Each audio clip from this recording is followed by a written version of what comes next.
그날 밤 발밑 얼음이 갈라지는 소리가 들렸습니다.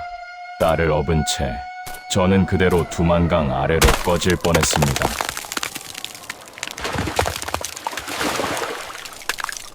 그리고 사흘 뒤 제 아들이 공안에 끌려갔습니다. 48시간 안에 구하지 못하면 북한으로 송환이었습니다. 숨도 쉴 수 없는 10시간이었습니다. 그리고 벤이 멈췄습니다. 밖에서 들려오는 발걸음 소리에 우리는 숨조차 삼켜야 했습니다. 그 다음엔 산이 우리를 집어삼킬 것 같았습니다. 그리고 거의 다 왔을 때 제 딸이 쓰러졌습니다. 여러분의 관심이 이런 이야기들이 더 많이 알려지는데 큰 힘이 됩니다. 이 이야기가 궁금하시다면 구독과 좋아요 부탁드립니다. 저는 지금 서울의 작은 카페에 앉아 있습니다. 창밖으로 보이는 거리는 평화롭고 제 옆에는 아내와 아들, 딸이 함께 앉아 커피를 마시고 있습니다. 평범한 주말 오후입니다. 하지만 불과 몇 년 전만 해도 저는 북한에서 검은색 승용차를 타고 다녔습니다. 사람들이 고개 숙여 인사하던 그 자리, 특별 배급을 받고 권력의 중심에서 일하던 그 시절이 마치 다른 사람의 인생 같습니다. 그런 제가 어떻게 이 자리에 앉게 되었을까요? 기억합니다. 그날 밤 영하 20도의 두만강 위에서 제 등에는 17살 딸이 엎여 있었습니다. 얼음장 같은 강바람이 온몸을 에워쌌고 딸아이의 떨리는 숨소리가 제 귓가에 들렸습니다. 몇 미터 옆에서는 아들이 아내의 손을 꽉 잡고 조심스럽게 얼음 위를 걷고 있었습니다. 저 멀리 북한 쪽 강변에서 손전등 불빛이 흔들렸습니다. 국경 경비대였습니다. 발각되는 순간 우리 가족은 끝이었습니다. 아니, 발각되기 전부터 이미 우리는 끝났었는지도 모릅니다. 아빠, 무서워. 딸아이의 작은 목소리에 저는 이를 악물었습니다. 괜찮아, 조금만 참아. 거의 다 왔어. 하지만 저도 알고 있었습니다. 우리 앞에 남은 것은 더 긴 지옥이라는 것을요. 왜 한때 권력의 중심에 있던 제가 가족을 데리고 목숨을 걸고 그 강을 건너야 했을까요? 무엇이 저를, 아니 우리 가족 모두를 그 절박한 선택으로 몰아갔을까요? 그 이야기를 하기 전에 먼저 우리 가족이 북한에서 어떻게 살았는지 말씀드려야 할 것 같습니다. 저는 함경북도 청진항에서 외화벌이 무역회사 사장으로 일했습니다. 당 중앙위원회 후보위원 자격까지 받은 핵심 간부였죠.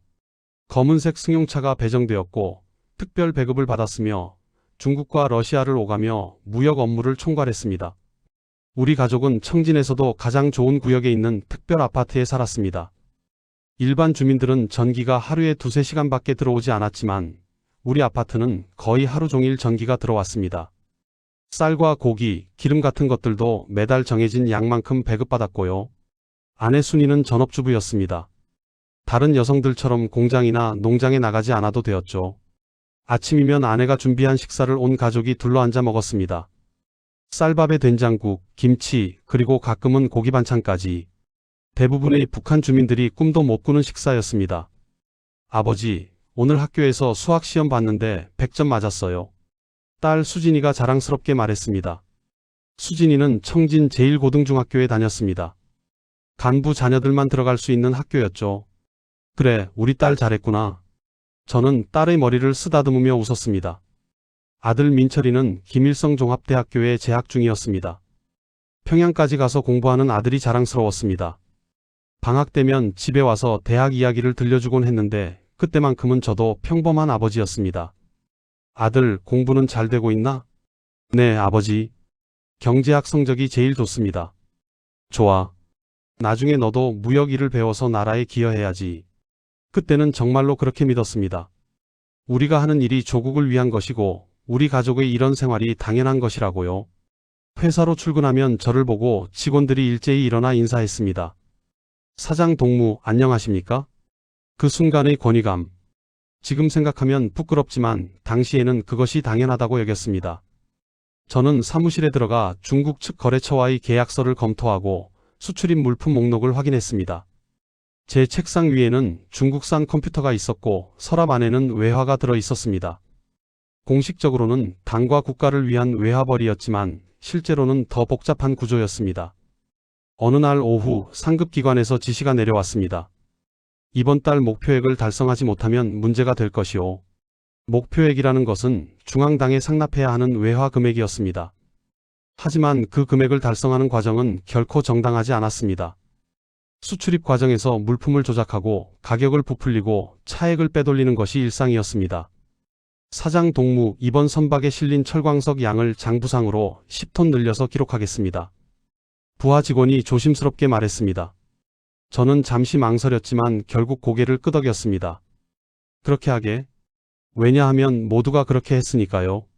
그렇게 하지 않으면 목표액을 달성할 수 없었고 목표를 달성하지 못하면 제 자리가 위태로워졌으니까요. 중국 출장을 갈 때는 더 노골적이었습니다. 연길이나 단둥 같은 도시에 가면 북한 고위 간부들을 위한 첩대 장소가 따로 있었습니다. 중국 측 거래처 사람들이 마련한 술자리에서 저는 그들과 함께 웃고 떠들며 거래를 성사시켰습니다. 김 사장, 이번 거래 잘 부탁하네요. 이건 작은 성의입니다. 중국인 사업가가 봉투를 건넸습니다. 안에는 달러가 들어 있었죠. 저는 그것을 받았습니다. 거절하면 거래가 성사되지 않았고 거래가 안 되면 제 실적이 나빠졌으니까요.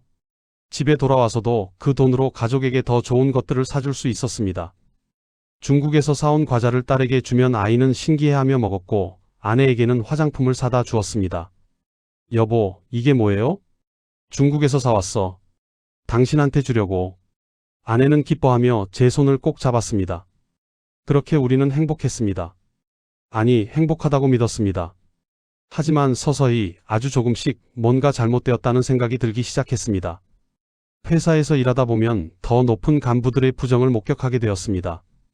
제가 하는 것과는 비교도 안 될 정도로 큰 규모의 횡령이었습니다. 수십만 달러, 수백만 달러가 개인 주머니로 들어갔고 그 돈으로 중국의 호화로운 집을 사고 자녀들을 해외로 유학 보냈습니다. 당과 인민을 위해 충성하자고 외치던 그 사람들이 뒤로는 나라의 돈을 빼돌리고 있었습니다.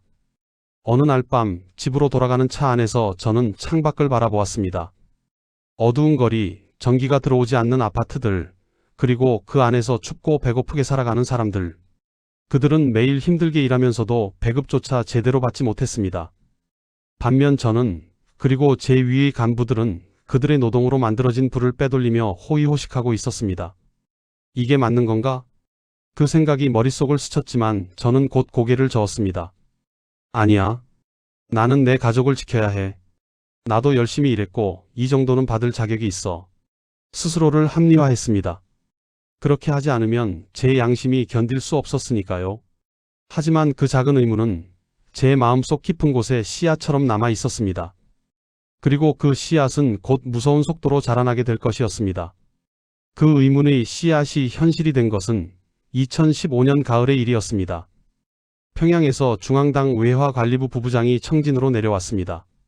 리명학이라는 사람이었죠. 그는 저보다 2계급 위의 고위 간부였고 전국의 외화벌이 사업을 총괄하는 실세였습니다. 김철수 동무 이번 분기 실적이 좋다고 들었소. 리 부부장은 제 사무실에 앉아 담배를 피우며 말했습니다. 그의 손목에는 스위스제 시계가 빛났고 양복은 중국에서도 최고급으로 보이는 것이었습니다. 예, 부부장 동무. 최선을 다하고 있습니다. 좋아. 그런데 말이오, 이번에 특별 사업이 하나 있는데 김 동무가 협조해줘야겠소. 특별 사업이라는 말에 저는 긴장했습니다. 그런 말이 나올 때는 보통 정상적이지 않은 일이 있다는 뜻이었으니까요. 무슨 일입니까? 중국 측에서 철광석 1000톤을 주문했소. 하지만 장부상으로는 500톤만 기록할 거요. 나머지 500톤의 대금은 따로 처리하는 거지. 저는 순간 말문이 막혔습니다. 그 정도 규모면 수십만 달러가 넘는 금액이었습니다. 그건 걱정 말라고. 이런 식으로 다들 하는 일이오. 김동무도 그동안 작은 규모로 해오지 않았소? 이건 그저 규모가 좀 큰 것뿐이지. 리 부부장은 태연하게 말했습니다.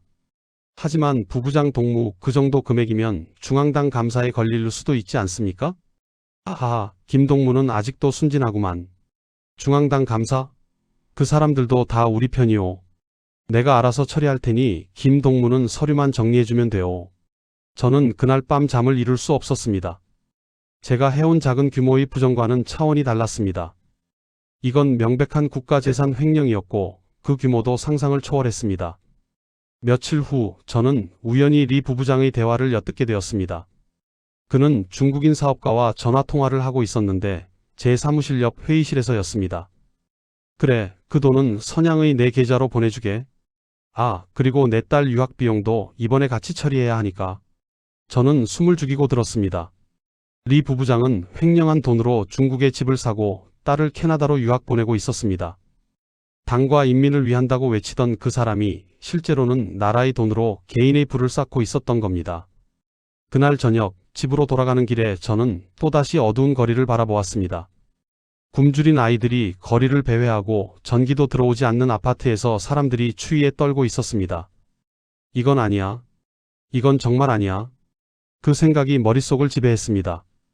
집에 도착해서 아내에게 조심스럽게 말했습니다. 여보, 내가 오늘 회사에서 이상한 일을 봤어. 아내는 저녁 준비를 하다 말고 저를 돌아보았습니다. 무슨 일인데요?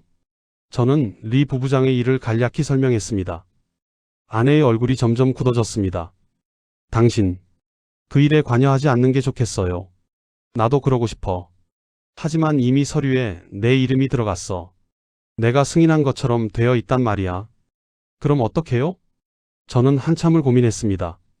그리고 결심했습니다. 중앙당에 보고해야 할 것 같아. 아내가 깜짝 놀라 제 손을 붙잡았습니다. 여보, 그건 위험해요. 상급 간부를 고발하는 건. 하지만 이대로 두면 나도 공범이 되는 거야.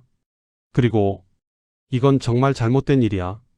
저는 처음으로 제 양심에 따라 행동하기로 결심했습니다. 일주일 후 저는 증거 서류들을 모아 평양의 중앙당 감사위원회의 우편으로 보고서를 보냈습니다. 리 부부장의 횡령 내역, 중국 계좌 정보, 통화 내용 등을 상세히 적었습니다. 이제 정의가 실현될 거야. 당은 이런 부패를 용납하지 않을 거야. 저는 그렇게 믿었습니다.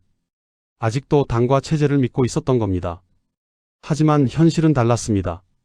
한 달 후 제 사무실에 보위부 요원들이 들이닥쳤습니다. 김철수 동무, 우리와 함께 가시죠. 무슨 일입니까?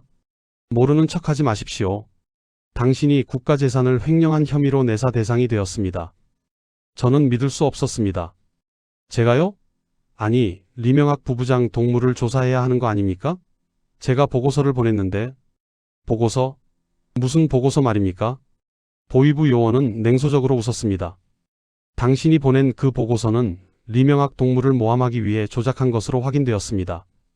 실제로는 당신이 중국 측과 결탁해 외화를 횡령했고 그것이 발각될까봐 상급 간부에게 죄를 뒤집어 씌우려 한 것이라고 조사 결과 나왔습니다. 그 순간 저는 깨달았습니다. 리 부부장이 저보다 한 수 위였다는 것을. 그는 이미 제가 보고서를 보낼 것을 예상했거나 아니면 보고서가 올라간 후 자신의 인맥을 동원해 모든 것을 뒤집어 버린 겁니다. 이건 말도 안 됩니다. 증거가 다 있습니다. 증거요? 여기 있는 서류를 보십시오. 당신 명의로 중국에 개설된 계좌, 당신이 직접 승인한 횡령 서류들. 이것들이 다 증거 아닙니까? 보위부 요원이 내민 서류를 보는 순간 저는 온몸이 얼어붙었습니다. 제 이름으로 된 중국 계좌, 제 직인이 찍힌 서류들. 모두 조작된 것이었지만 너무나 완벽했습니다. 그리고 말입니다. 김철수 동무. 보위부 요원이 낮은 목소리로 말했습니다. 당신뿐만이 아닙니다. 당신의 가족들도 조사 대상입니다. 반역자의 가족은 3대가 처벌받는다는 것 알고 계시죠? 그 말에 제 머릿속이 하얘졌습니다. 아내, 아들, 딸. 제 잘못된 선택이 가족 전체를 파멸로 몰아넣을 수도 있다는 것을 그제야 깨달았습니다. 어떻게 하면 되겠습니까? 저는 무릎이 꺾일 것 같았습니다. 일단은 조사에 협조하십시오. 그리고 보위부 요원이 의미심장하게 웃었습니다. 당신이 얼마나 협조적인지에 따라 가족들의 운명도 달라질 수 있습니다. 그들이 돌아간 후 저는 텅 빈 사무실에 홀로 앉아 있었습니다. 그제야 깨달았습니다. 이 나라에서 정의는 없다는 것을, 권력을 가진 자들이 모든 것을 좌지우지한다는 것을, 그리고 제 가족이 이 체제 안에서는 결코 안전할 수 없다는 것을. 그날 밤 저는 평생 처음으로 이 나라를 떠나야겠다고 생각했습니다. 보위부 조사가 시작되었습니다. 매일 아침 출근하면 제 사무실에는 감시원이 앉아 있었고 제가 하는 모든 일이 기록되었습니다. 전화통화도 서류 작성도 모두가 감시 대상이었습니다. 일주일이 지나고 2주일이 지났습니다. 어느 날 저녁 보위부에서 연락이 왔습니다. 김철수 동무, 내일 오전 10시에 보위부로 출두하십시오. 본격적인 조사가 시작됩니다.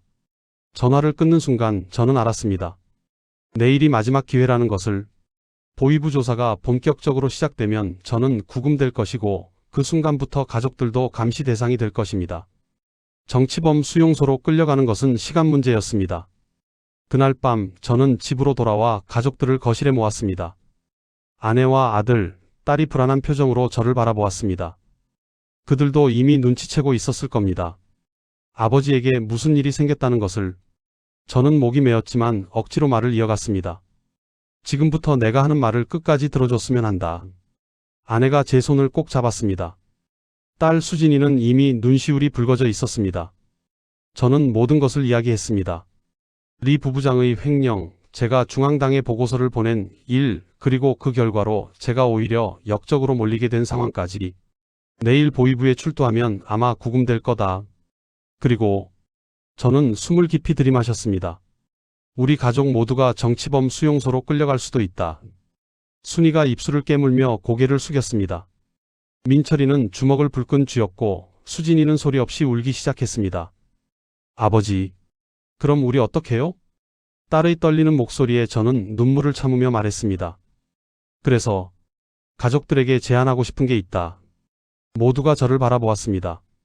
우리 이 나라를 떠나자. 넷이 함께. 그 말이 떨어지자 거실이 조용해졌습니다.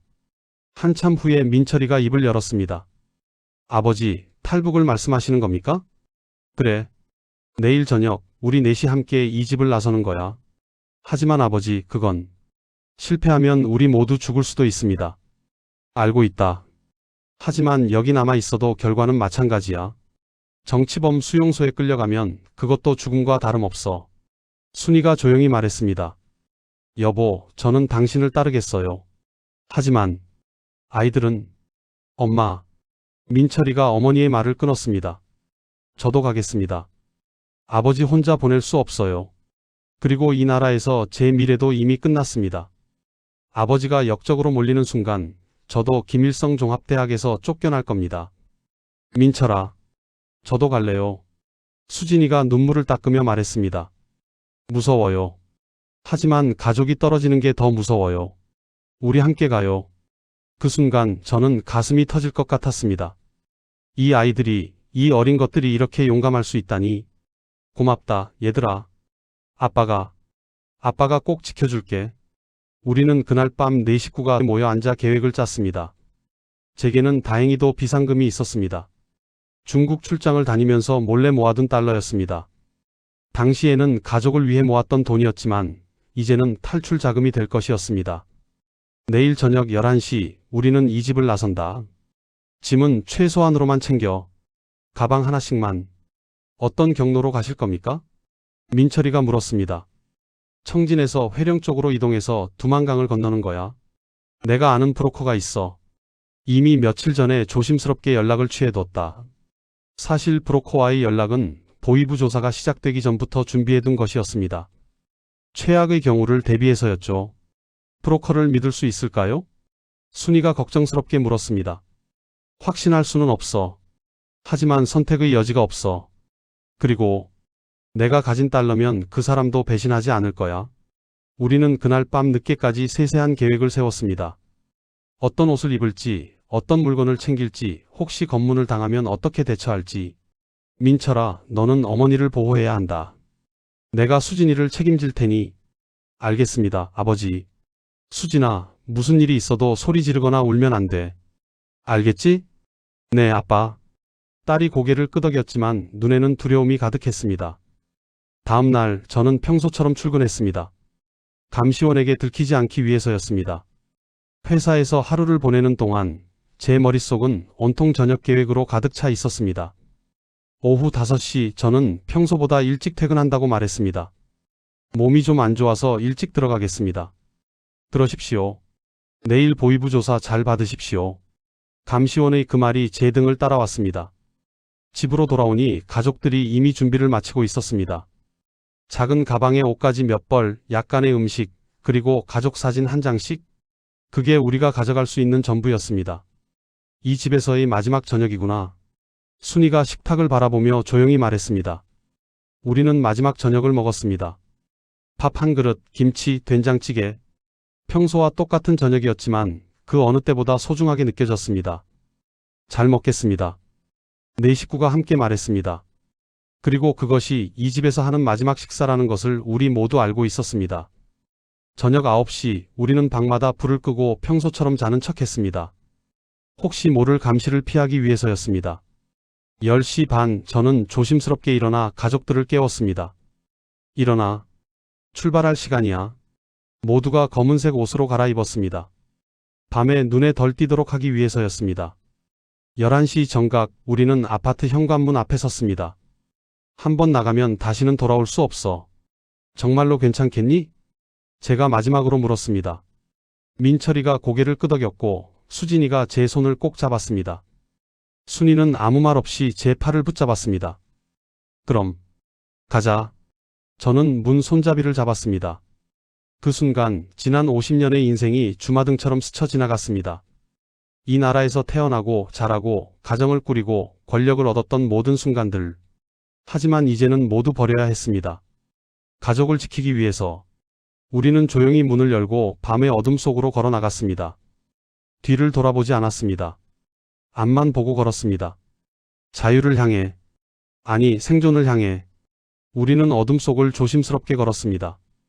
청진 시내를 빠져나가는 것부터가 첫 번째 관문이었습니다. 밤 11시가 넘었지만 거리에는 여전히 순찰대가 돌아다니고 있었습니다. 우리는 골목길을 이용해 큰 길을 피해 다녔습니다.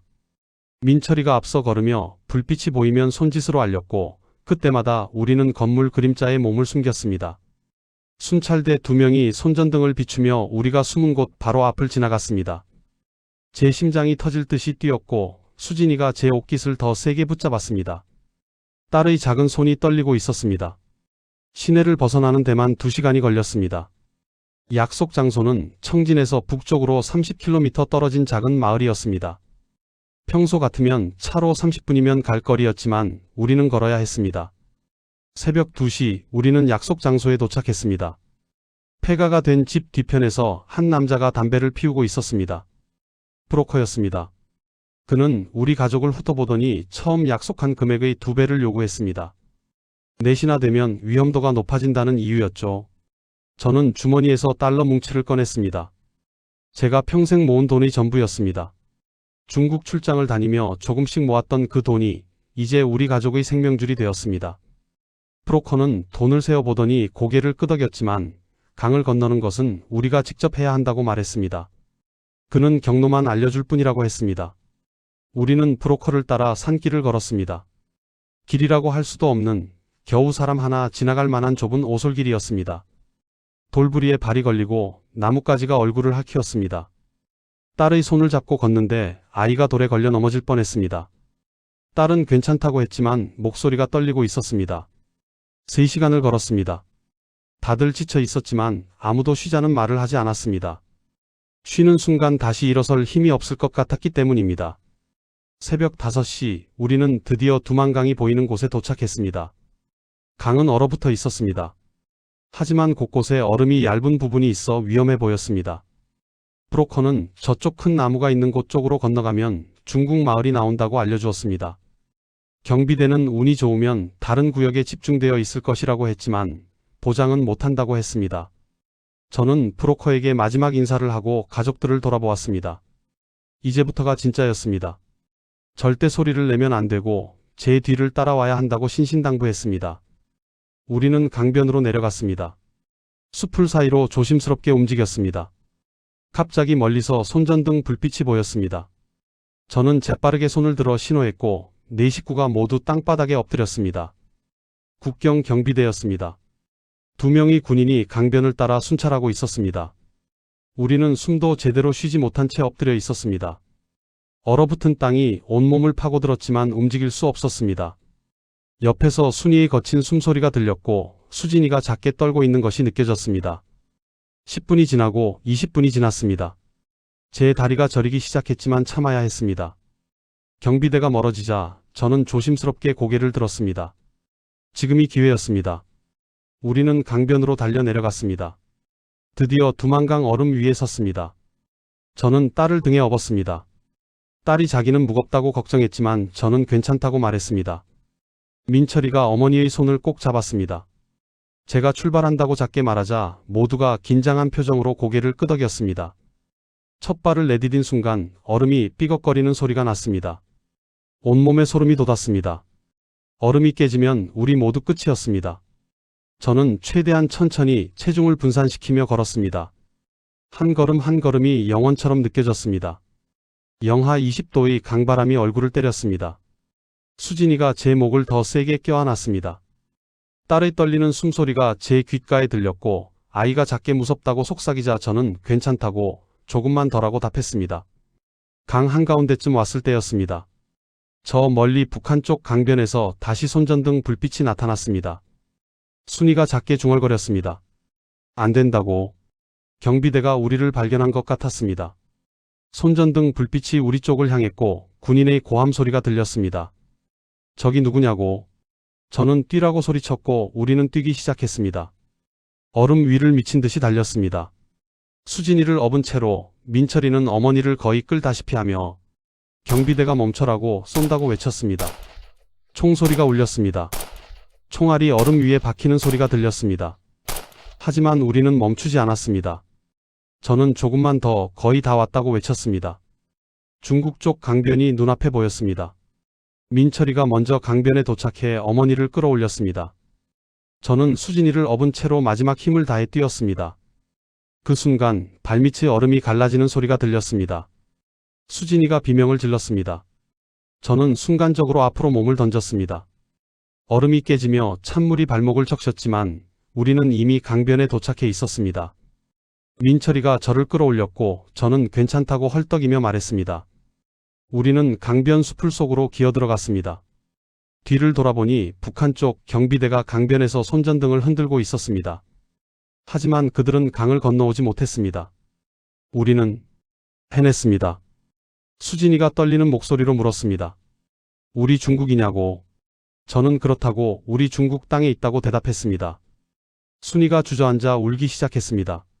민철이도 고개를 숙이고 어깨를 떨었습니다.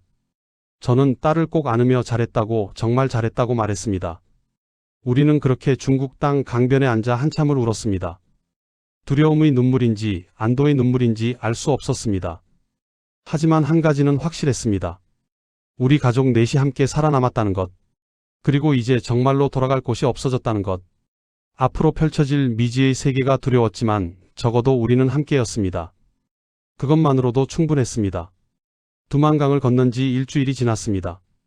우리는 중국 연변 지역의 한 조선족 마을에 숨어 있었습니다. 브로커의 연락책이 마련해준 작은 집이었습니다. 창문도 제대로 없는 낡은 농가의 뒷방, 네 식구가 그곳에서 숨죽이며 지냈습니다. 문제는 돈이었습니다.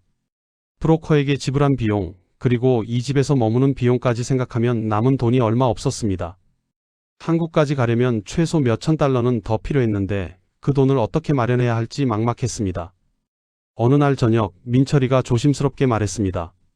아버지, 제가 나가서 일을 좀 해볼까요? 저는 즉시 고개를 저었습니다. 안 돼. 너무 위험해. 하지만 이대로는 한국에 갈 수 없잖아요. 연변 쪽에는 조선족이 많으니까 제가 말을 조심하면 들키지 않을 겁니다. 민철이의 눈빛이 간절했습니다. 22살 청년이 가족을 위해 뭔가 하고 싶어 하는 마음, 저는 그것을 이해했습니다. 하지만 두려웠습니다. 아들이 밖에 나가는 것이. 조금만 더 기다려보자. 다른 방법을 찾아볼게. 그날 밤 저는 잠을 이룰 수 없었습니다. 과연 다른 방법이 있을까? 우리는 이곳에서 얼마나 더 버틸 수 있을까? 사흘 후 저는 결국 민철이의 제안을 받아들였습니다. 선택의 여지가 없었습니다.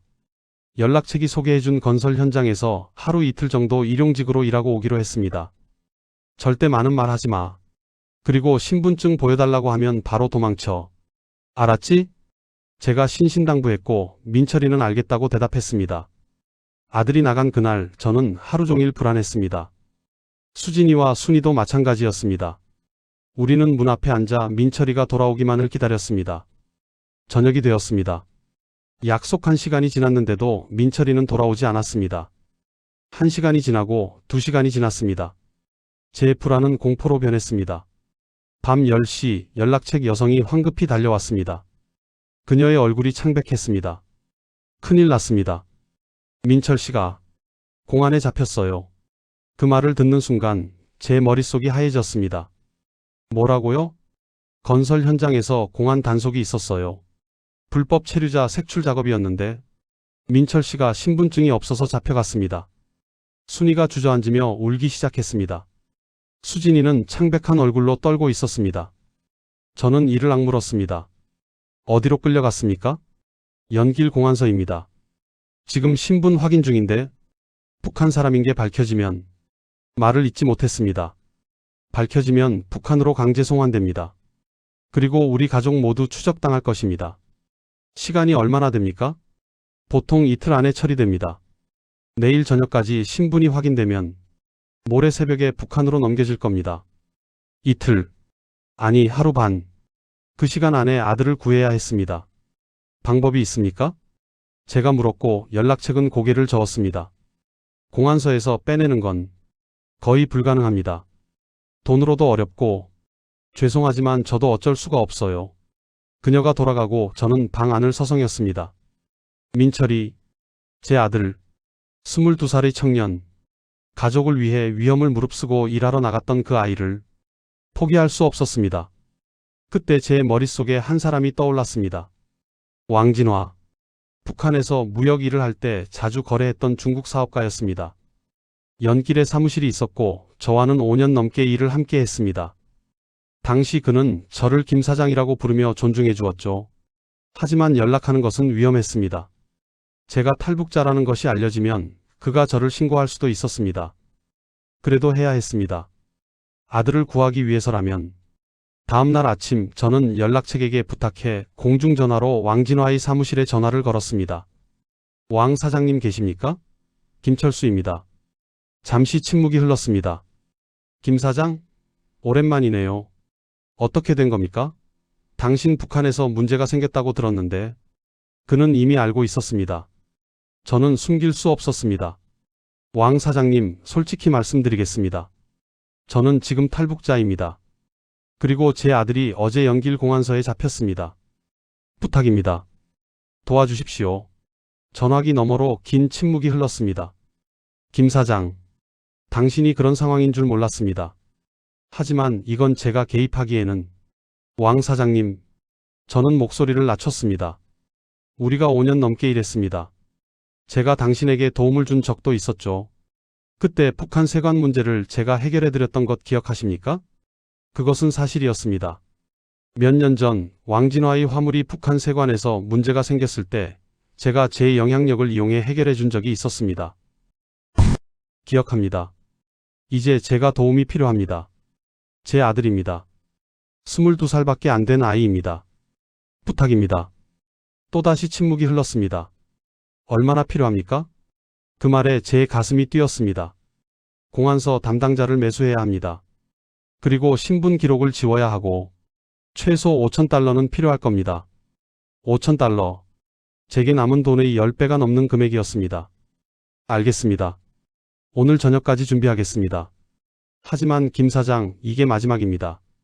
이 일이 끝나면 우리는 서로 연락하지 않는 게 좋겠습니다. 감사합니다. 평생 잊지 않겠습니다.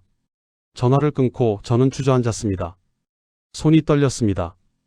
그날 저녁 왕진화가 보낸 사람이 저를 만나러 왔습니다. 그는 돈 봉투를 건네며 말했습니다. 왕 사장님이 공안서 담당자와 이야기를 끝냈습니다. 이 돈을 가지고 가서 그 사람에게 주십시오. 그러면 아드님을 석방시켜 줄 겁니다. 저는 그 돈 봉투를 받아들고 공안서로 향했습니다. 밤 10시 뒷문으로 들어가 담당 공안관을 만났습니다.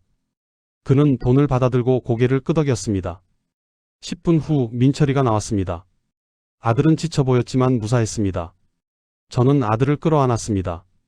미안하다, 민철아. 내가 나가게 해서. 아닙니다, 아버지. 제 잘못입니다. 우리는 그 자리에서 오래 서 있었습니다. 다음 날 저는 왕진화에게 다시 전화를 걸었습니다. 왕 사장님, 어떻게 감사를? 괜찮습니다. 우리 관계는 이것으로 끝입니다.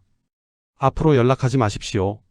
그리고 한국에 무사히 도착하시길 바랍니다. 그가 전화를 끊었습니다. 저는 전화기를 내려놓고 하늘을 바라보았습니다. 북한에서의 인맥, 그때 쌓았던 관계가 아들을 살렸습니다. 권력도 재산도 다 잃었지만 그때의 신의가 이렇게 돌아온 것입니다. 하지만 이제 우리에게 남은 돈은 정말 한 푼도 없었습니다. 그날 밤 네 식구가 둘러앉아 말없이 서로를 바라보았습니다. 우리 어떻게 하죠? 수진이가 물었습니다. 저는 아이들을 바라보았습니다. 민철이, 수진이, 그리고 순이. 방법을 찾을 거야. 우리 넷이 함께 한국에 갈 거야. 반드시.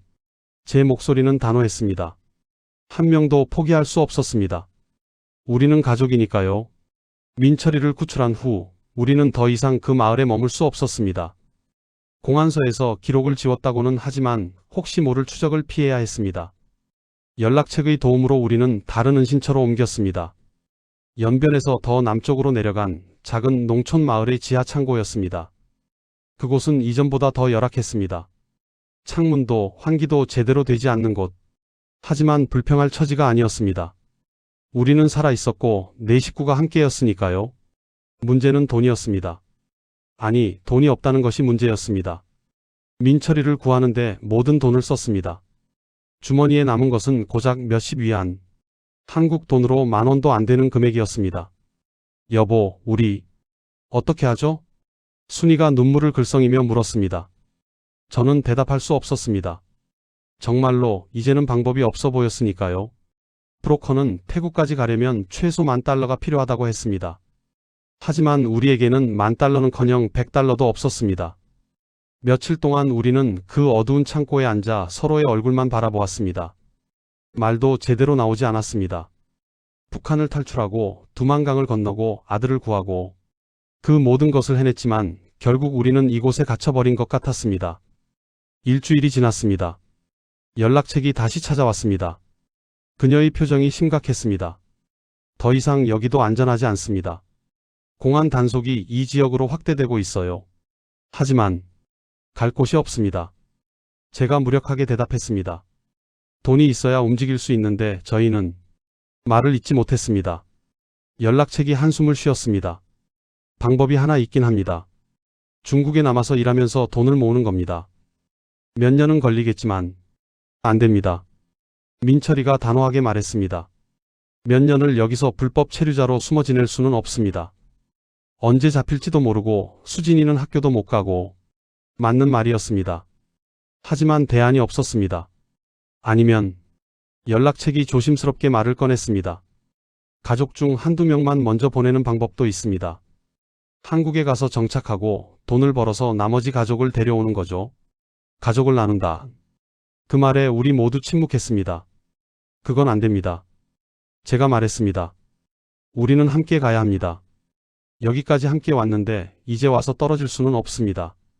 하지만 현실적으로도 안 됩니다. 제 목소리가 떨렸지만 단호했습니다. 연락책이 돌아가고 우리는 다시 어둠 속에 앉았습니다.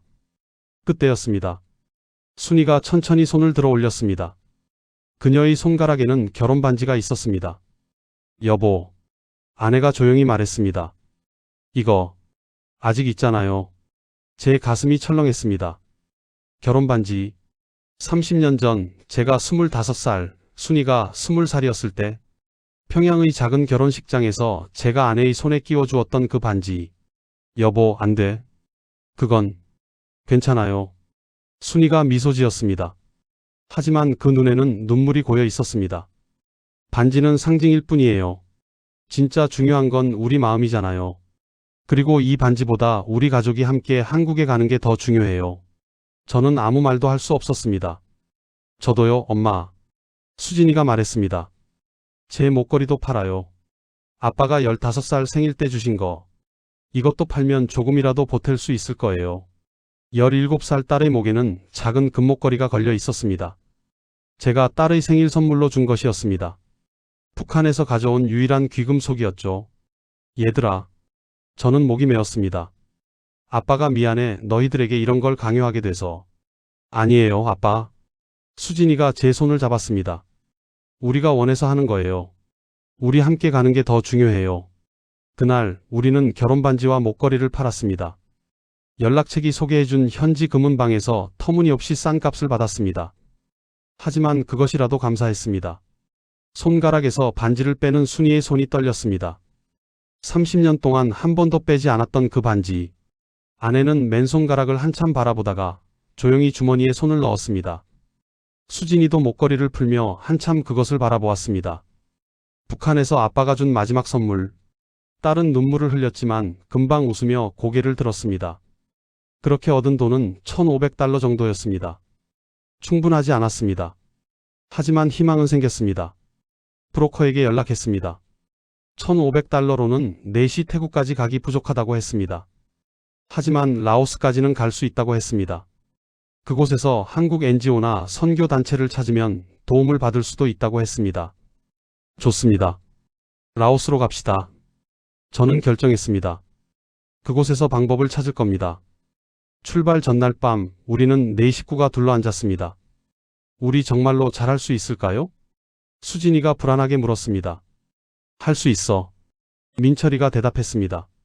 우리 여기까지 왔잖아. 두만강도 건넜고 공안도 피했고 우리 할 수 있어. 맞아. 순이가 고개를 끄덕였습니다. 우리는 가족이야. 함께하면 못할 게 없어. 저는 세 사람을 바라보았습니다.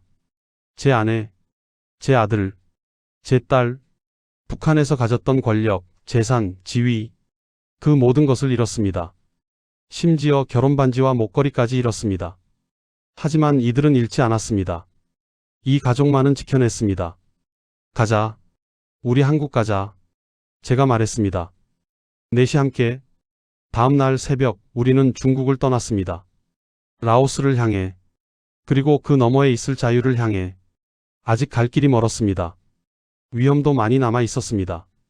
하지만 우리에게는 희망이 있었습니다. 그리고 무엇보다 우리에게는 서로가 있었습니다. 그것만으로 충분했습니다. 중국을 떠나는 날 우리는 다시 한번 어둠 속을 움직였습니다. 브로커가 준비한 차량은 낡은 밴이었습니다.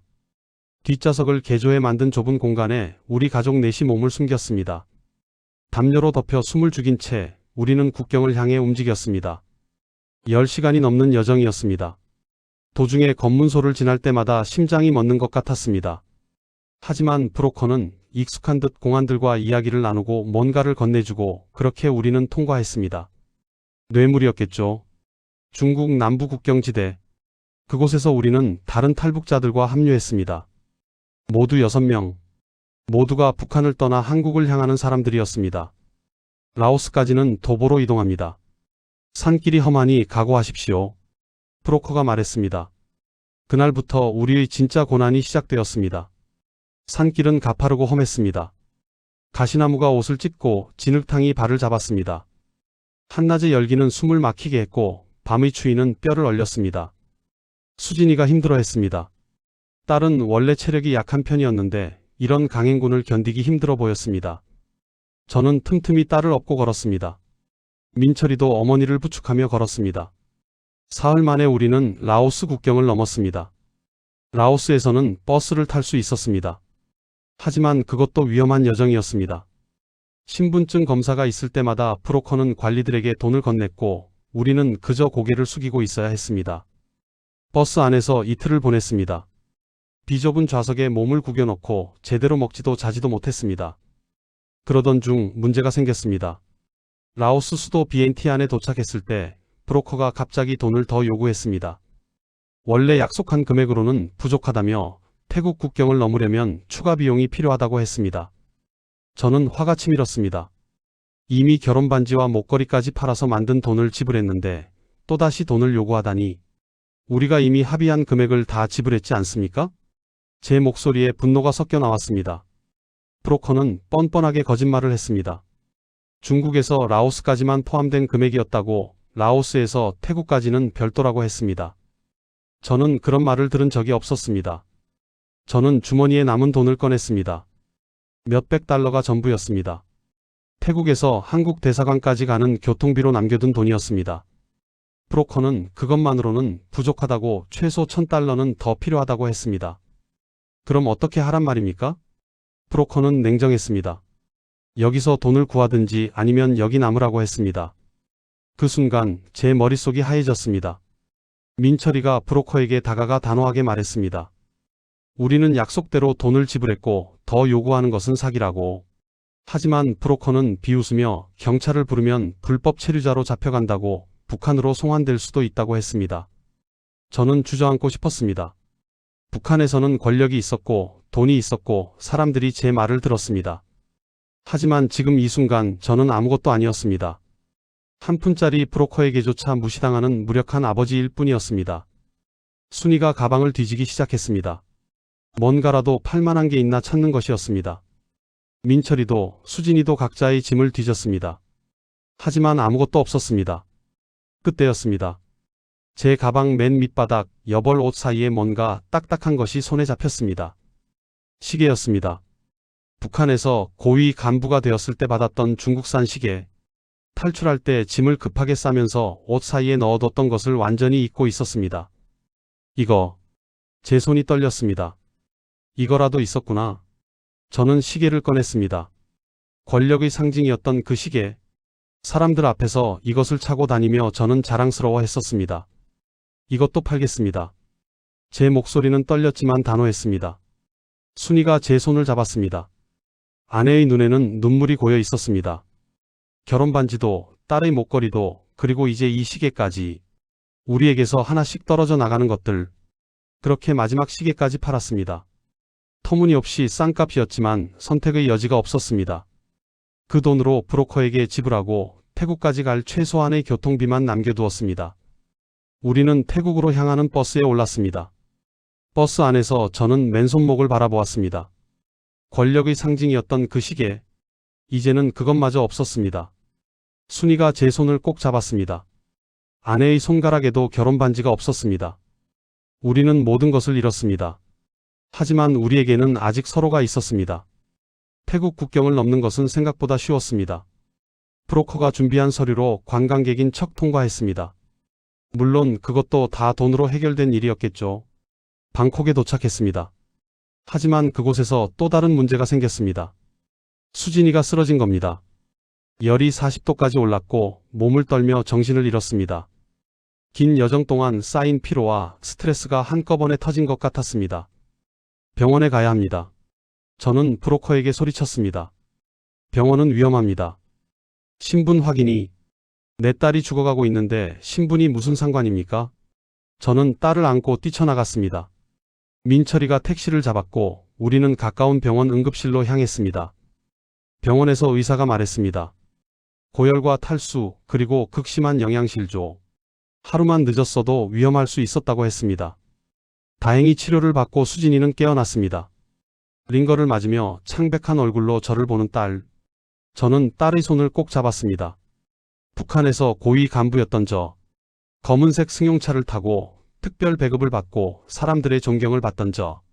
그 모든 것이 무슨 소용이었습니까? 지금 이 순간 아픈 딸 앞에서 저는 그저 무력한 아버지일 뿐이었습니다. 권력도 돈도 지위도 다 쓸모없었습니다. 오직 가족만이 남았습니다. 병원비를 내고 나니 정말 한 푼도 남지 않았습니다. 하지만 상관없었습니다. 딸이 살아있으니까요. 이틀 후 수진이가 어느 정도 회복되자 우리는 한국 대사관으로 향했습니다. 방콕 시내 대한민국 국기가 휘날리는 건물 앞. 우리 가족 넷은 그 앞에 섰습니다. 북한에서 중국, 라오스, 태국 수천 킬로미터를 건너온 우리. 목숨을 걸고 모든 것을 잃고 그렇게 도착한 이곳. 민철이가 먼저 올랐고 순이가 그 뒤를 따랐습니다. 저는 수진이의 손을 잡고 천천히 계단을 올랐습니다. 대사관 문을 열고 들어가는 순간 우리는 부둥켜 안고 울었습니다. 여기까지 왔습니다. 드디어 여기까지. 한국 대사관 직원들이 우리를 맞아주었습니다. 대한민국에 오신 것을 환영합니다. 그 말을 듣는 순간 저는 실감했습니다. 우리가 정말로 살아남았다는 것을, 자유 대한민국에 도착했다는 것을. 대사관에서 며칠을 보낸 후 우리는 비행기를 탔습니다. 생전 처음 타보는 민간 항공기였습니다. 북한에서는 고위 간부도 쉽게 탈 수 없는 것이었죠. 기내에서 수진이가 창밖을 보며 감탄했습니다. 구름 위를 날아가는 풍경.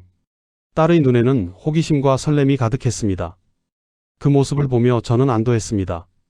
우리의 선택이 틀리지 않았다고. 인천공항에 내렸습니다. 공항의 화려한 조명, 수많은 사람들, 그리고 자유롭게 오가는 사람들의 모습. 모든 것이 낯설었지만 동시에 경이로웠습니다. 아버지, 여기가 정말 한국이에요? 민철이가 믿을 수 없다는 표정으로 물었습니다. 저는 고개를 끄덕였습니다. 그렇다고 여기가 우리가 그토록 바랐던 자유 대한민국이라고. 통일부 직원들이 우리를 데리고 경기도의 한 시설로 갔습니다. 하나원이라는 곳이었습니다. 탈북자들이 남한 사회에 적응하기 위해 교육받는 곳이라고 했습니다. 석 달 동안 우리는 그곳에서 지냈습니다. 남한의 법, 경제 시스템, 생활 방식 등을 배웠습니다. 처음에는 모든 것이 혼란스러웠습니다. 북한에서 배웠던 것들이 여기서는 전혀 쓸모가 없었으니까요. 신용카드, 은행 계좌, 주민등록번호, 보험, 세금. 낯선 단어들의 연속이었습니다. 50년을 살아온 제가 마치 어린 아이처럼 모든 것을 새로 배워야 했습니다. 하지만 가장 놀라운 것은 자유였습니다. 아침에 일어나서 하고 싶은 대로 할 수 있다는 것. 감시받지 않는다는 것. 말하고 싶은 말을 할 수 있다는 것.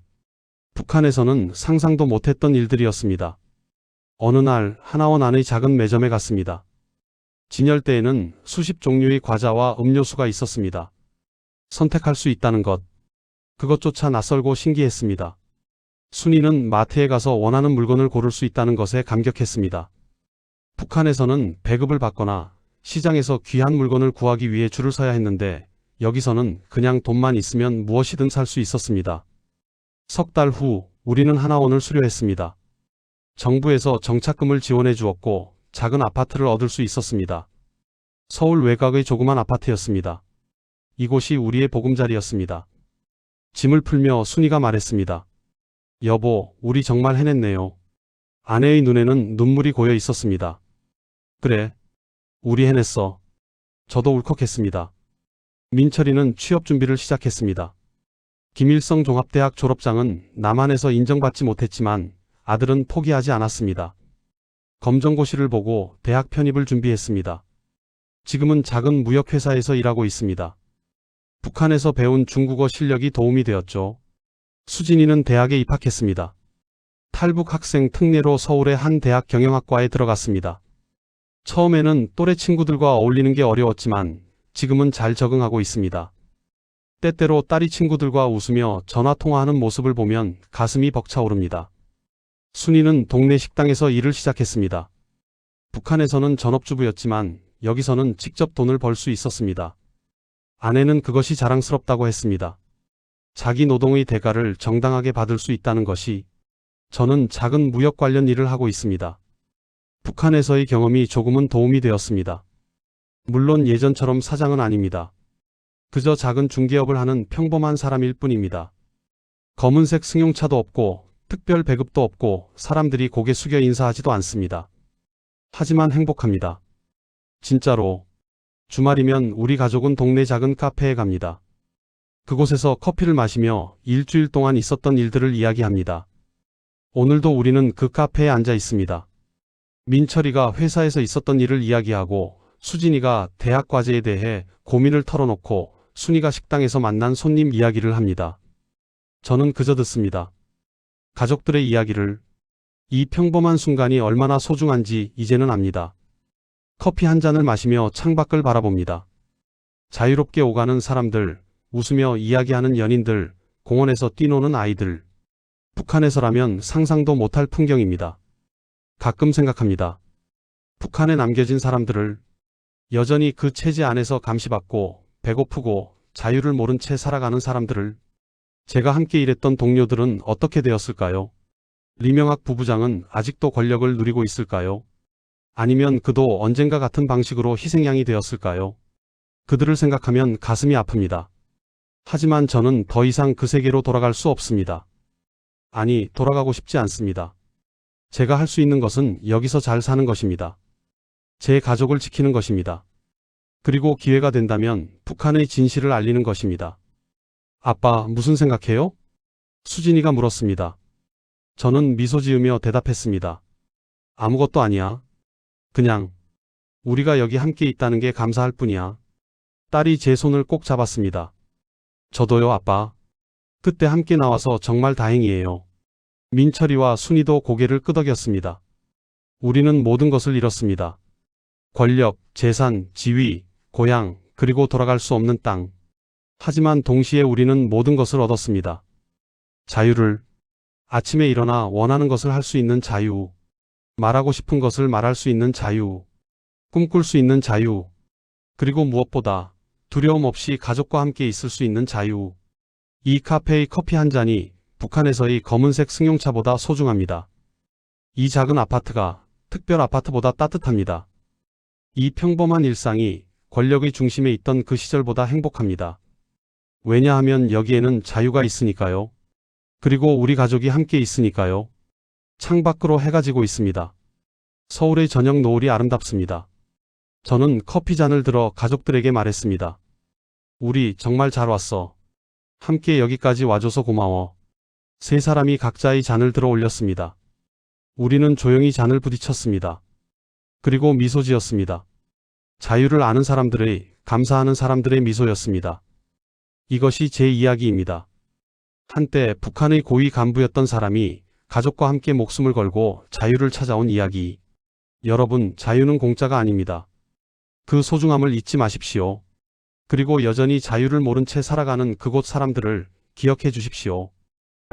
오늘도 끝까지 들어주셔서 감사합니다. 구독과 좋아요는 저에게 큰 힘이 됩니다. 여러분의 하루가 평안하길 바랍니다.